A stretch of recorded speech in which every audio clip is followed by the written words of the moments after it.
Okay, sorry about that. The notification kind of knocked me off, so I'm going to go ahead and do a part two of the spiritual contracts, demonic and evil in holy spiritual contracts. Kind of chilling at the house is running right now.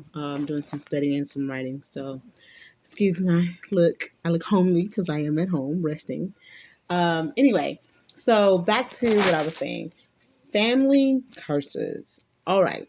So that is a spiritual contract that most of us don't know about, but some of us do.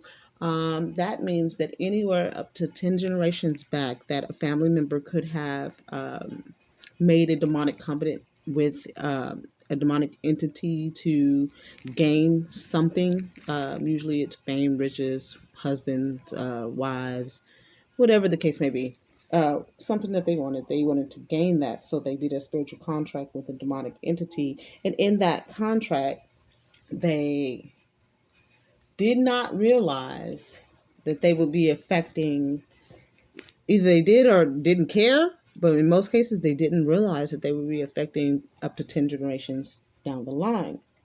And that demonic entity, once they enter that contract for family curses, has a right to torment that family for up to 10 generations or even longer if they continue, if other family members continue in that same direction. So that's how family curses come along, and that's how they stay prominent.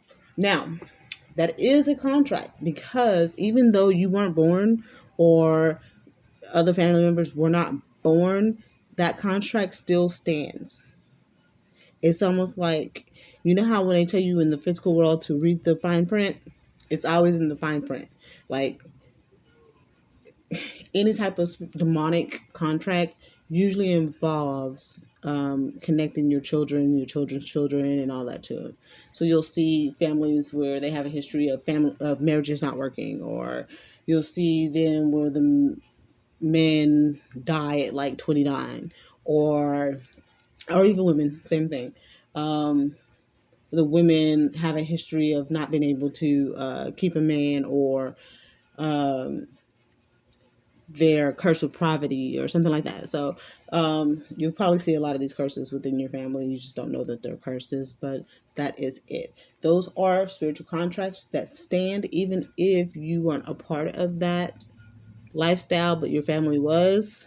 Still stands. Even if you're a Christian or whatever the case you want to call it, if you're holy, whatever, you have to break those curses. And the funny part is, it's hard to break something that you don't know is there. So the best thing to do in that situation is to always know and study. Um, Always know and study um, your family history, kind of know what everyone was into. If there's any type of sorority or cultic clubs or anything like that, then you know there's some spiritual contracts there. So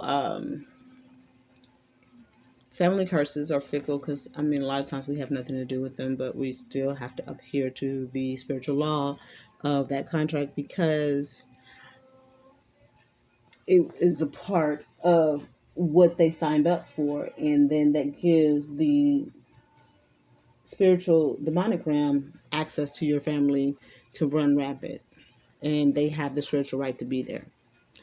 um the Most High will not step in that situation. You have to break the curse yourself and denounce it, and repent for your family member, and go through the proper steps of being delivered from that. So it's not easy, and the person that does it usually is rejected by the family. They usually call them the black sheep, and it is not a fun place to be. It's not a fun place to be, and I'm a first person in my family, and I have no relationship with either side. So it's kind of strange. It's not that I don't want a relationship. It's not that I was mean to them or nothing like that. It's just that I'm the curse breaker. And a lot of times a demonic entity wants to stay in a family. So if they enjoy or agree with or have a connection or contract with that demonic entity, they're automatically not going to like you, because you're the curse breaker. So that's just the way it works.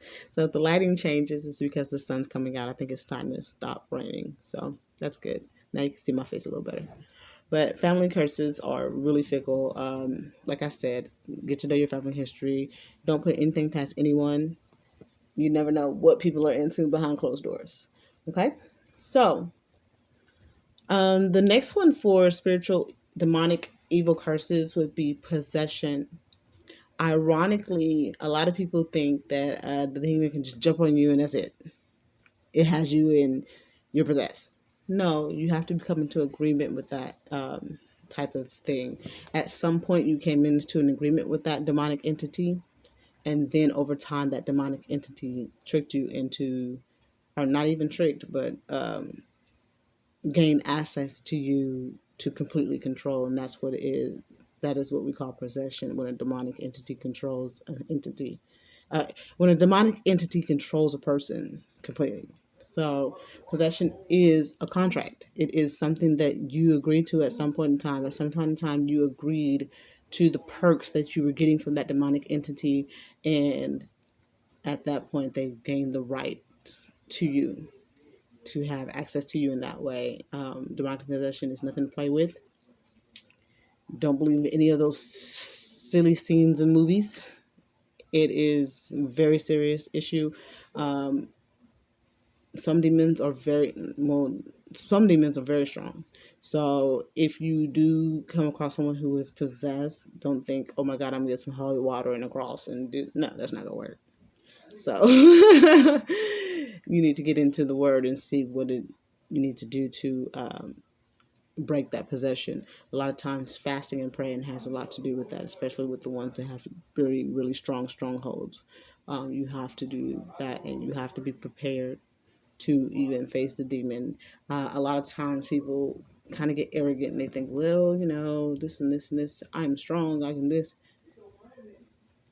Some of these some of these demons. They have different ranks. They are very strong, and you have to be very pure. You have to be prayed up. You have to be fasting, praying, and meditating constantly. You have to be working with the Most High in every aspect. You have no strongholds against you. You have to actually live the word versus reading the word and acting like you live in the word. Like you have to actually live the word and be what you're called to be in order to kind of face these demons and be effective. Um, Basically, what I'm saying is if you want to confront a possessed person and try to deliver them, you can have no open doors. You can have no open doors, meaning you have to live the straight and narrow path. You have to be very pure. You cannot have anything that can give any demonic entity access to you, because they will find that loophole and they will start tormenting you. So you have to be very careful with that type of thing. Always educate yourself and always know when to do something and when not to do something. And always, oh excuse me, always listen to the Most High. I hadn't been feeling good for like a day or so, so I'm kind of recovering. So that's why I'm wrapped up in cover and kind of cold. But yeah, so like I said, you have to work with the Most High on that one. And the Most High, He will tell you when to stay, when to fight, when to flee, when to do this, when to do that, and you have to listen and be obedient. All right, so let's get into the holy spiritual contracts, because there's always two ends to every coin. It's called the law of duality. So a lot of times evil demonic entities, like I said before, they like to copy the holy things. So it's always a carbon copy and it's always perverted. So in the holy contracts, we have what we call, instead of calling them contracts, the Most High calls them covenants. And I like to make a distinction, but you can have an evil covenant as well. But for this purpose of this video, we're going to call it, instead of contracts, we're going to call it covenants, and that's for the holy side. Now, the Most High always gives covenants, and then a lot of times those covenants can be between a person and the Most High. It can be between a people and the Most High. It can be with a country in the Most High. The Most High has covenants, okay? Like when you get married, they say it's a covenant. Within these covenants, they're usually verbal. You do not sign anything in blood. Um, that's not how the Most High works. He doesn't do what the evil people do.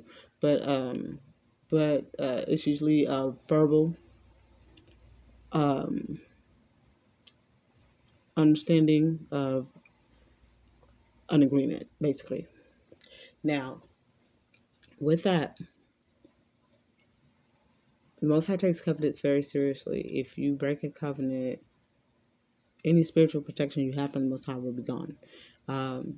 He cannot go against our free will. So therefore, if you have a spiritual holy covenant with him and you break it, that gives the demonic realm free will to run rampant in your life, because the Most High will not stop it because of spiritual rules. So anytime you have a covenant with the Most High, let's say for instance, you say, okay, Most High, if you deliver me from the sin of this, I will praise you forever. That's a covenant. And it's a contract between you and the Most High. So if you go back to doing that sin, then guess what? Your covering can completely be gone. He'll protect you in the best way he can, but he can only go so much because he can't go against free will. So you free willed yourself back to that sin. So therefore, now you're going into demonic contracts. So with that being said, number 2 would be the warning of the power of the blood. So the Most High, like I said, he won't have you sign anything in blood, but however, he will warn you of the power of the blood.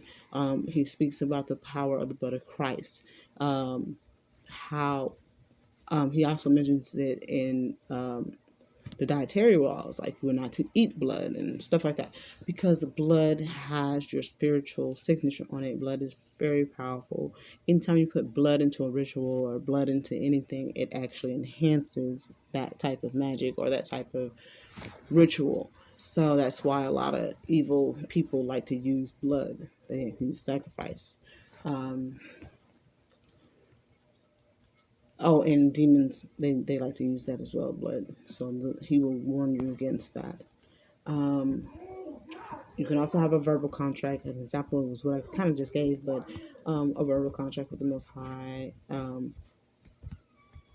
Let's say I make a declaration. As for me and my house, we are going to serve the Lord. That is a verbal contract. So you have to be careful. That's why there's power in words. You must know any declaration that you make will stand. And even if you didn't mean it at the time, even if it was a negative declaration, it doesn't matter. Whatever you say will stand.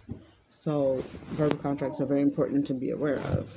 A lot of times you see me quiet because I won't say nothing, because I'm not trying to come into agreement with nothing. I'm not trying to unknowingly, come into agreement with something. So a lot of times I'm quiet. Also, you have holy covenants with relationships. Like I mentioned before, marriages. Marriages is something that God created, and within marriages would be a holy covenant. He talks about the 3 strands. So that would be the husband, the wife, and then the Most High. A band of 3 strands is not easily broken. That is a covenant. Okay, so just wanted you to be aware of those. I'm going to make another video about different types of spiritual contracts. So I'm going to go into the next one. Thanks. Y'all have a good day. Tiffany with Healthy Passions. Wow, signing off.